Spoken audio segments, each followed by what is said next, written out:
Audionya belum keluar, panitia. Oke, saya pakai mimbar ini supaya setara dengan Wakapolri. Dan kenapa dari tadi mimbar ini nggak dipakai? Padahal ini adalah peralatan pertama untuk mengucapkan pendapat umum. Dalam tradisi Yunani, setiap mimbar disediakan untuk mereka yang punya dalil. Dia disebut umum karena akhirnya terlihat orang yang bicara siapa tuh. Itu sifat pertama. Saya mau terangkan sebetulnya balik pada tema tadi. Apa sebetulnya yang disebut pendapat umum? Emang ada pendapat khusus? Pendapat khusus itu kalau Anda mau meminang pasanganmu untuk diajak nikah, itu pendapat khusus. Tapi begitu pendapat itu diucapkan di depan umum, maka pendapat itu harus dihasilkan di dalam upaya untuk menentang pendapat lain. Kalau Anda ditanya, apa pendapatmu? Saya sependapat. Itu artinya dia tidak berpendapat. Pendapat hanya disebut pendapat kalau diajukan untuk menghalangi atau bahkan membatalkan pendapat lain. Jadi dari awal, sifat dari pendapat itu adalah untuk cari gara-gara. Itu dasar ontologinya tuh. Saya berpendapat supaya saya berbeda dengan pendapat Anda. Itu namanya pendapat. Jadi pendapat itu tidak boleh disopan santunkan. Kalau Anda mengucapkan pendapat dengan cara sopan santun, artinya Anda tidak berpendapat. Takut mengucapkan sesuatu yang kontras dengan pendapat orang lain. Saya tadi sebut istilah kontras. Ada teman kontras tadi. Kalau Anda perhatikan misalnya, kata kontras itu artinya tidak sependapat. Namanya kontras. Tapi kontras itu huruf terakhir dari S itu huruf besar. Coba Anda perhatikan ya, teman-teman polisi. Apa artinya? Kenapa ditaruh huruf besar di situ? Yang lebih penting bukan kontranya, tapi S di belakangnya tuh. Anda tahu nggak asal usul huruf S dibuat besar di situ? Karena pada waktu itu 98 ketika saya masih di LBH bersama Munir macam-macam, ada Buyung Nasution, kita ingin tunjukkan bagaimana pendapat itu harus diasumsikan sebagai pertentangan pikiran. Tetapi lebih dari itu, kata S itu artinya Soeharto. Jadi kontras itu kontra S, kontra Soeharto. Pada waktu itu kita selundupkan kemarahan kita dengan kata itu dan S di belakangnya besar. Jadi maksudnya jelas, kontra terhadap pendapat Soeharto, full stop. Gak ada keraguan kita katakan waktu itu. Kenapa? Karena moralnya ada pada kita, pada masyarakat sipil. Saya buka aja rahasianya itu, kenapa S-nya di belakang itu besar. Sekarang kontra S-nya apa? S-nya apa? Subianto, Sigit. Itu namanya hermeneutic of suspicion. Kita mencurigai sesuatu, kita takut mengucapkan itu, kita pakai bahasa simbol S-nya di situ. Mungkin kontra sekarang itu S adalah kontra saya, kontra siapa aja tuh. Jadi saya mulai dengan cara berpikir itu. Kalau kita lihat apa sebetulnya kemarahan publik kepada Parcok hari ini, sebut aja secara resmi. Kenapa publik marah pada Parcok? Bahkan marah pada oknum gitu. Absurd. Kita coba lihat bagaimana sebetulnya proses yang kita sebut sebagai reformasi kepolisian. Tidak pernah terjadi reformasi. Yang terjadi pemisahan antara tentara dan polisi pada waktu itu. Yang terjadi adalah pemisahan kelembagaan, bukan evaluasi terhadap kondisi. Sebentar Bung Rocky. Pak Waka, isi dan judul di luar tanggung jawab moderator ya. Silakan. Bahkan tugas moderator tidak boleh memoderasi pikiran.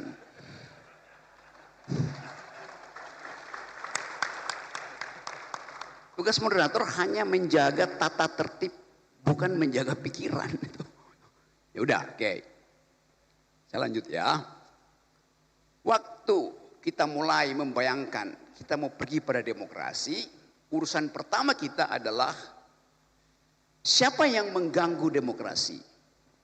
ABRI 98 yang mengganggu, menghalangi demokrasi. Siapa itu ABRI? Tentara dan polisi. Bayangkan misalnya, saya di YLBHI, setiap kali kita diskusi, orang dari Kramat 5 itu datang, masuk ke ruangan Adam Malik di YLBHI, dia berdiri di atas meja, naik di atas meja. Demi undang-undang saya batalkan, saya bubarkan diskusi ini. Pada waktu itu masih mengucapkan demi undang-undang. Pada waktu itu polisi masih sama dengan tentara. Dan saya tahu Kasat Reskrim apa waktu itu namanya adalah Tito Karnavian. Jadi saya kenal Pak Tito dari awal. Tetapi pada waktu itu pengenalan kita anggap bahwa institusi buruk, bukan personalnya yang buruk. Sekarang ada orang yang maki-maki Pak Tito tuh. Tiap hari maki-maki Tito. Kenapa? Tidak kita biasakan untuk mengevaluasi kondisi yang menyebabkan kepolisian sekarang itu dibenci oleh rakyat. Lalu kita dalami lahan-lahan. Waktu terjadi reformasi, polisi dipisahkan dari tentara, tentara disuruh balik ke barak, polisi betul-betul jadi aparat Kamtipnas. Tapi itu adalah reformasi.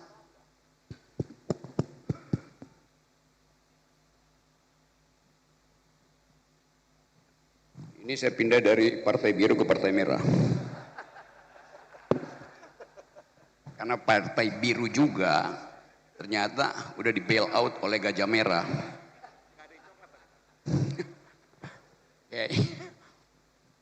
Dari mana tadi ya? Jadi yang terjadi adalah reformasi kelembagaan. Terjadi reformasi, tidak terjadi transformasi. Lembaganya dipisahkan, tetapi value-nya tidak ikut tertransformasi. Tadi dikatakan polisi harus kembali pada prinsip supremasi sipil. Itu juga salah. Yang mesti supreme itu bukan orang sipilnya, tapi nilai-nilai sipil. Jadi yang benar bukan supremacy, civilian supremacy, tapi the supremacy of civilian value. Supremasi dari nilai-nilai sipil. Di dalam demokrasi mau tentara, mau satpam, mau akademisi, profesor, punya ijazah apa enggak punya ijazah, tunduk pada nilai sipil. Lampu merah artinya tentara harus berhenti, polisi harus berhenti, profesor harus berhenti. Itu namanya nilai sipil. Jadi lampu merah itu nilai sipil, lampu hijau nilai sipil. Kan itu yang kita mau biasakan kan. Jadi sebetulnya kita mau bongkar dulu bahwa kenapa hari-hari ini ada ketakutan pada, tadi Usman Hamid pakai istilah the revival of authoritarianism. Sebetulnya itu masih abstrak, kembalinya otoritarianisme. Lebih tepat creeping militarism. Pengamat dunia sekarang menganggap Indonesia militarisme itu lagi merangkak, creeping. Dan itu yang sebetulnya lebih berbahaya daripada reformasi. Reformasi TNI tersusul oleh creeping militarism, kita balik pada the revival of authoritarianism. Itu soalnya tuh. Jadi saya mau terangkan bahwa ada reformasi, terjadi pemisahan lembaga tentara dan militer, tapi hanya sekedar reformasi, bukan transformasi. Kenapa? Karena nilai-nilai militeristik tidak tercegah di 98. Nilai-nilai itu carry over ke dalam sistem demokrasi. Jadi sebetulnya kita belum masuk di dalam era demokrasi. Reformasi tidak menghasilkan demokrasi. Terjadi perubahan kelembagaan tapi tidak terjadi perubahan nilai-nilai berdemokrasi. Dengan kata lain, kalau kita sebut kita pindah dari otoriter ke demokrasi. Pindah itu artinya langkah keluar dari orde baru masuk ke orde reformasi. Kita baru keluar dari, belum masuk ke. Lembaga-lembaganya lengkap. KPU ada, parlemen ada, Mahkamah Konstitusi ada. DPR ada. Lembaganya lengkap, tapi pelembagaan belum berlangsung sempurna. Hanya itu yang mau kita pastikan. Jadi sekali lagi kalau kita mau bicara tentang reformasi, transformasi, apapun istilahnya, kita mesti lihat bahwa kondisi kelembagaan kita itu tidak menghasilkan pelembagaan, hanya ada perubahan di dalam lembaga. Tetapi kita mulai bahwa ada inisiatif lokal untuk menghasilkan ide tentang demokrasi. Demonstrasi Agustus kemarin saya ada di Pekanbaru di Riau. Nemenin Irjen Heri Heriawan, Kapolda Riau. Demonstrasi yang besar itu, saya datang ke situ. Yang dipajang di depan para demonstran, menyambut para demonstran bukan panser, bukan water cannon, tapi spanduk besar ditulis oleh Kapolda Riau, Saudara Heri Heriawan. Selamat datang para pejuang aspirasi. Bayangin coba, dia sambut dengan spanduk itu. Nggak ada ketakutan, demonstran ngoceh suka-sukanya. Karena dia anggap demonstrasi itu pejuang aspirasi. Dengan cara itu langsung terbagi kimianya tuh. Pejuang aspirasi diterima. Provokator dihalangi. Yang memperjuangkan aspirasi pasti pakai argumen. Yang ingin merusak demonstrasi pasti pakai molotov. Mudah dipisahkan. Jadi contohlah Kapolda Riau. Bukan saya puji-puji, tapi faktanya begitu. Dia menerima protes itu sebagai pejuang aspirasi. Spanduknya di depan. Mahasiswa datang, digelar spanduk di depan tiba-tiba. Selamat datang para pejuang aspirasi. Karena kita menghormati mahasiswa yang berjuang untuk menghasilkan perubahan politik. Nah, itu dasarnya. Satu waktu saya bertemu dengan Pak Kapolri. Saya lagi membantu. Saya cerita aja soal sebelum saya bicara teorinya. Saya lagi berupaya untuk membuat beberapa Polda itu laboratorium tentang civilian value. Nah, karena saya bertemu dengan Pak Herimen, saya bolak-balik ke Pekanbaru. Tiba-tiba ada seorang tokoh masyarakat sipil, WA saya. Rocky Gerung, Anda ternyata sudah dibeli oleh polisi itu. Bayangin coba. Kenapa? Terlihat Anda berfoto dengan Pak Sigit, Kapolri. Lagi nanam pohon. Dan Anda bicara, pidato di samping Kapolri. Saya bilang enggak. Pak Sigit tidak di samping saya, dia di belakang saya. Kenapa enggak dibalik bahwa saya yang membeli Kapolri, bukan saya yang terbeli. Karena saya nyusun kurikulum tentang hubungan antara polisi dan lingkungan yang disebut green policing yang dipromosikan oleh Kapolda Riau. Jadi bayangin, masyarakat sipil pun mencurigai aktivitas masyarakat sipil karena dia nggak paham bahwa lebih banyak orang yang mati karena kerusakan lingkungan daripada yang mati di jalan raya. Itu soalnya. Jadi kepicikan aktivis masyarakat sipil juga ada karena kecengengan, nggak bisa berpikir. Kalau saya kritik, saya juga kritik lingkungan saya yang mencurigai hubungan antara aktivis, dosen, jurnalis dengan kalangan kepolisian. Rocky Gerung sudah terkooptasi oleh Kapolri. Lalu dalam isu lingkungan terbalik, Pak Sigit terkooptasi oleh isu lingkungan yang saya buat. Begitu dong fairness-nya tuh. Jadi kita lihat bagaimana kepicikan itu ada di dalam bahkan masyarakat kita. Dan itu terjadi karena satu hal. Di belakang kepala kita, di belakang kepala mak-mak, di belakang kepala para dosen, kepala jurnalis, ada isu yang unexplainable, unspeakable. Yaitu soal fufu-fafa dan soal ijazah palsu. Itu yang jadi background kemarahan publik yang tidak mungkin dia ucapin. Karena menunggu kepastian isu ini sampai di mana tuh. Kita bikin riset, saya bikin riset, isu ini akan ada di semester ke depan masih ada di situ. Jadi kita mau coba bahas sekaligus apa yang kita sebut sebagai reformasi sebetulnya basisnya adalah kecurigaan masyarakat sipil terhadap penyelesaian kasus-kasus yang sangat sensitif. Mereka tidak bisa ucapkan, saya pakai satu istilah, deep psychology, psikologi dalam masyarakat kita adalah bimbangan, kecurigaan, ketidakpastian. Ketidakpastian politik sekarang disiram dengan ketidakpastian ekonomi. Maka orang akan cari siapa yang harus bertanggung jawab. Jadi coba kita endapkan sebetulnya sebagai satu refleksi. Upaya untuk membenahi kepolisian adalah upaya untuk membenahi peradaban. Jalan raya itu bukan milik polisi. Tapi tanpa polisi jalan raya berubah menjadi tempat brutalisme. Saya hindari istilah anarkisme tadi karena betul Usman. Kata anarkisme itu adalah puncak tertinggi dari demokrasi itu.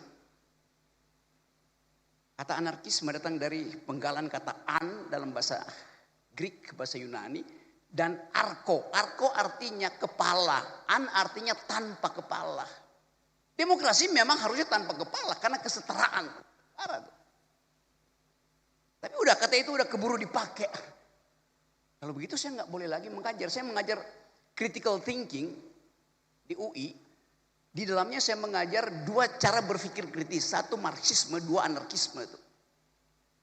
Marxisme adalah kritik terhadap arogansi kapital. Anarkisme adalah kritik terhadap arogansi kekuasaan. Dua-duanya bermutu untuk menghasilkan demokrasi.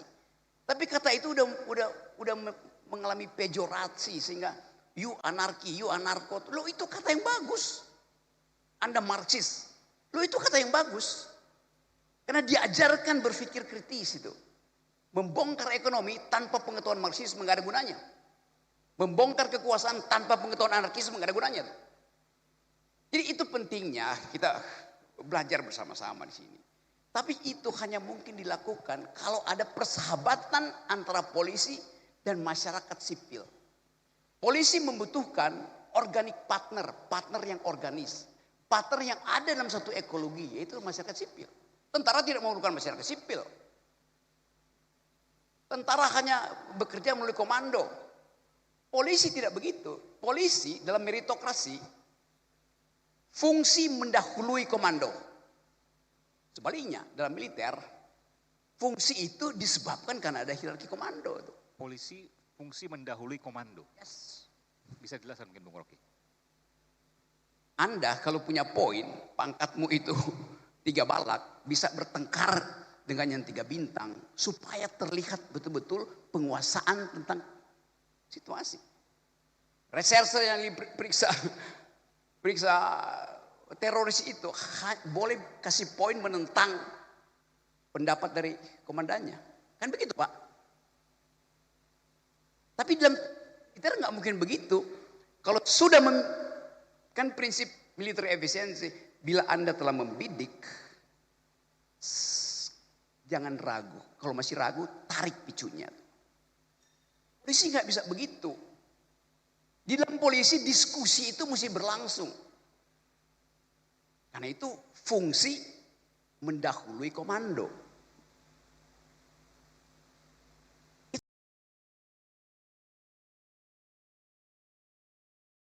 Itu nilai dalam kepolisian begitu. Tidak mungkin komando itu dipakai untuk mengaktifkan fungsi. Bagaimana mungkin Kapolri membatalkan fungsi reserse dari seorang petugas di lapangan? Nggak bisa.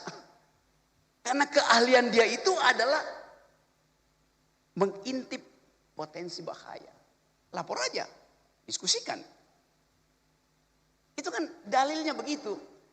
Karena kita sama-sama hidup di dalam satu iklim yang memungkinkan kita bertengkar di dalam sistem demokrasi. Kecuali kita hidup di dalam the republic of fear. Yang setiap kali ada ketakutan, maka minta jaminan polisi. Dengan kata lain, rasa nyaman harus mendahului rasa aman.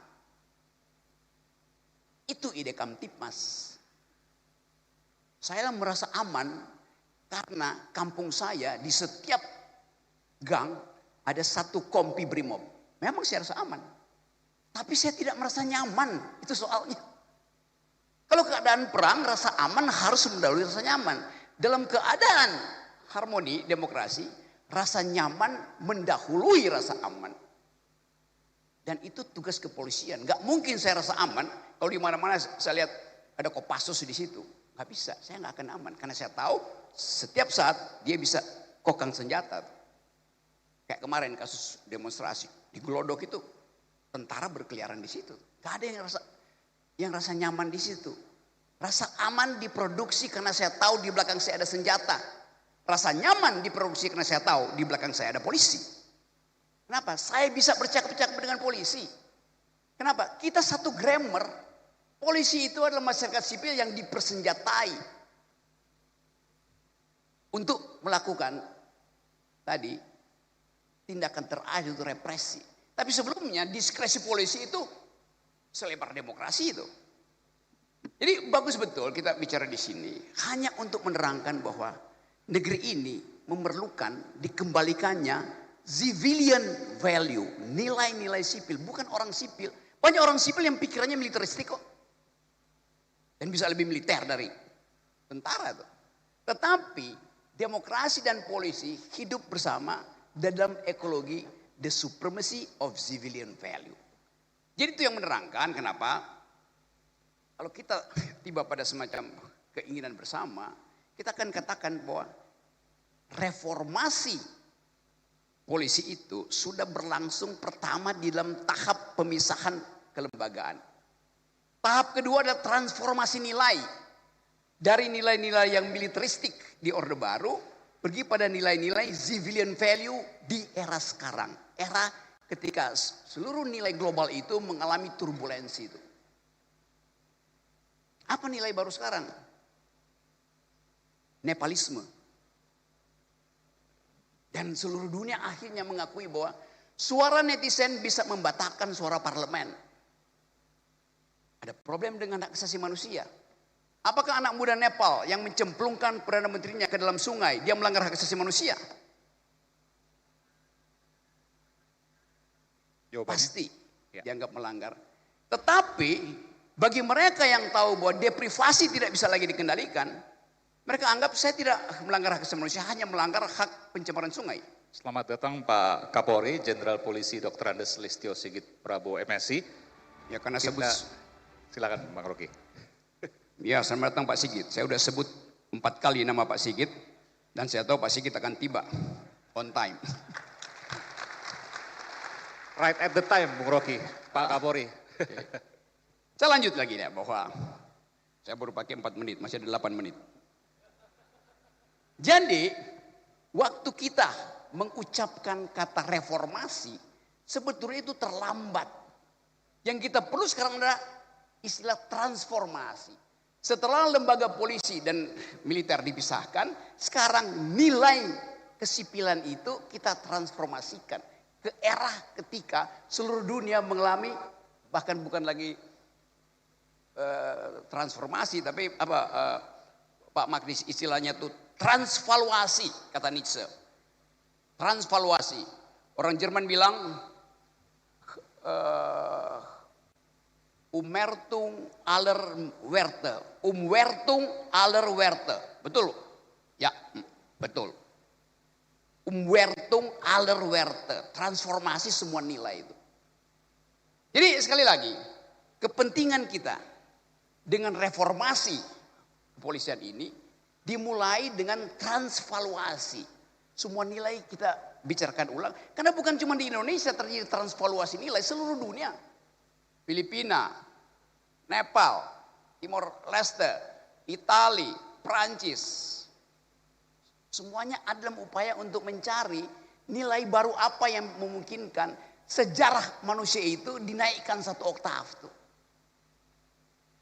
Jadi sekali lagi saya anggap bahwa ini satu momentum bagus supaya kita tahu bahwa berpendapat itu diucapkan untuk berbeda, bukan untuk menyetujui.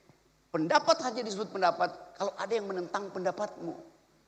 Anda berpendapat tidak ada yang menentang, itu artinya Anda lagi berdoa. Doa tidak boleh ditentang, pendapat harus ditentang. Termasuk forum-forum akademis. Di tempat saya mengajar pun di UI itu yang ada feodalisme. Tidak boleh berpendapat alternatif di situ. Saya kasih contoh ya. Satu waktu saya diundang dalam satu presentasi upacara pengukuhan seorang doktor. Teman saya. Sang promovendus, bukan promovendus karena dia perempuan, promovenda. Si perempuan ini selesai presentasi diuji oleh profesor biasa, penguji dan pembimbing. Pada waktu terjadi ujian, saya anggap pertanyaan penguji salah karena salah memahami konsep. Lalu saya angkat tangan. Saya bilang ada yang salah, saya mau bicara. Pemimpin sidang, Anda tidak bisa bicara. Loh kenapa? Anda bukan penguji dan Anda bukan pembimbing. Lalu siapa? Anda undangan. Hah? Sejak kapan satu forum akademis dibedakan antara penguji, pembimbing dan undangan? Jadi saya datang ke situ diundang hanya untuk menyaksikan toganya dipindahin dari kiri ke kanan. Kan dungu namanya. Semua forum akademis, siapa yang diundang di situ berhak mengajukan dalil atau membantah dalil. Itu tradisi akademis begitu. Jadi kalau Anda diundang misalnya dalam forum disertasi, satu waktu mungkin akan ada perwira tinggi disertasi di sini, saya diundang, kalau saya angkat tangan, jangan larang saya bicara. Karena Anda undang saya bukan untuk nonton seremoni, Anda undang saya untuk memperhatikan logik, metodologi, dan pembicaraan dari isi disertasi itu. Semua orang yang diundang dalam forum akademis berhak untuk membantah dalil akademis. Kita biasakan itu dari PT IKA misalnya. Bukan cuma penguji yang berhak untuk bicara. Siapapun yang ada di ruangan itu, dia adalah makhluk akademis. Dia mesti. Itu yang namanya kebebasan berpendapat. Supaya kita bisa. Ujian paling bermutu itu ujian eksternal, bukan ujian internal. Sama seperti akuntansi. Akuntansi itu audit eksternal lebih bermutu daripada audit internal.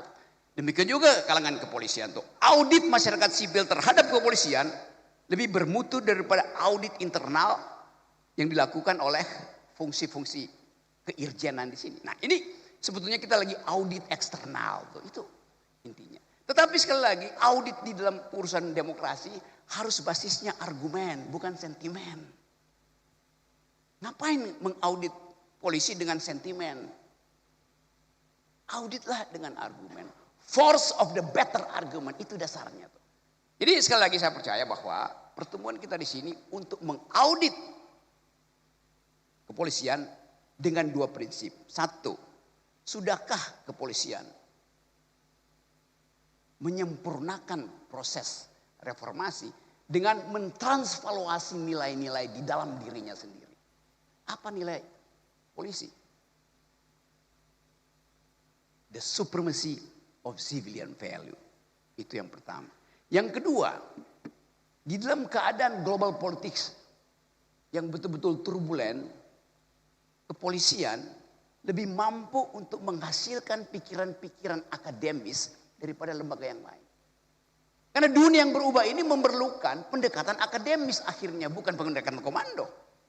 Kalau kita mau berdamai, kita mesti ajukan argumen perdamaian, bukan menambah senjata tuh.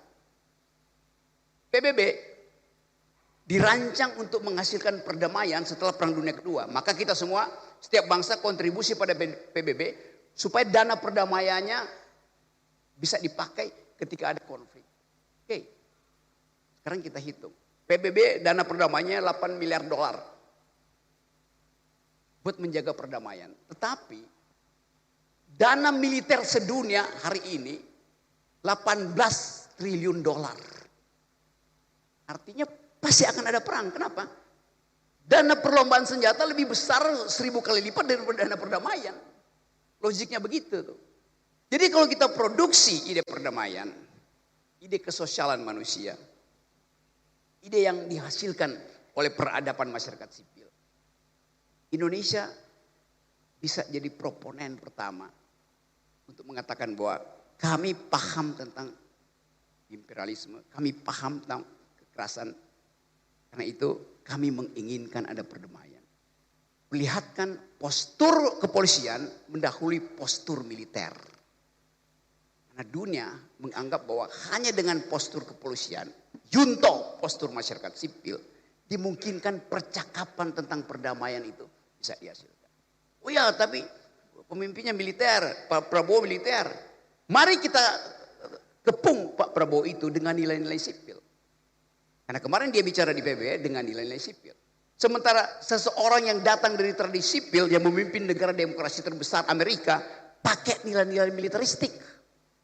Kan di situ kontrasnya tuh. Jadi sekali lagi, negeri ini didirikan berdasarkan kemampuan berargumentasi. Para pendiri negeri ini, bangsa ini adalah mereka yang mampu berargumen secara akademis. Haji Agus Salim, nggak ada yang bisa lawan Haji Agus Salim kalau lagi bikin retorika. Nggak ada yang bisa lawan ketajaman Sultan Syahrir dalam diplomasi. Nggak ada yang bisa lawan Soekarno dalam upaya untuk mengingat-ingat sejarah kolonialisme. Nggak ada yang bisa lawan Natsir kalau mendalilkan hubungan antara Islam dan demokrasi. Negeri ini dihasilkan oleh kaum yang berpikir. Kenapa sekarang kita dikuasai oleh para baser? Itu masalahnya kan. Jadi sekali lagi saya mau ucapkan ini dengan lantang bahwa selamat datang kepolisian di wilayah supremasi nilai-nilai sipil. Inti dari nilai sipil adalah bertengkar. Pertengkaran itu memajukan pikiran. Tetapi sekali lagi tentu ada batas yang memang diatur undang-undang. Tapi jangan tambahkan keterangan lain pada undang-undang yang mengatur kebebasan berpendapat. Ada aturan tambahan. Iya, aturan itu harusnya membuat kebebasan berpendapat itu makin lama makin bagus. Bukan makin lama makin tersingkir. Jadi sekali lagi hanya ada satu lembaga yang mampu punya diskresi lebar demokrasi, yaitu kepolisian. Nah, diskresi itu yang memungkinkan saya bersahabat dengan Pak Sigit, bersahabat dengan Pak Herman, bersahabat dengan Pak Agus di sini dan semua, Pak Silitonga segala macam. Jadi demi percakapan akademis kita mungkin perbanyak pertemuan semacam ini di dalam lingkungan yang kita pastikan bahwa kita bisa mengembalikan persatuan Indonesia berdasarkan demokrasi, bukan berdasarkan feodalisme. Sekali lagi, selamat berjumpa dalam pertukaran pikiran. Dan sekali lagi, pikiran yang dipertukarkan karena dia dipertentangkan. Pikiran hanya disebut pikiran kalau dia dibantah oleh pikiran yang lain. Terima kasih.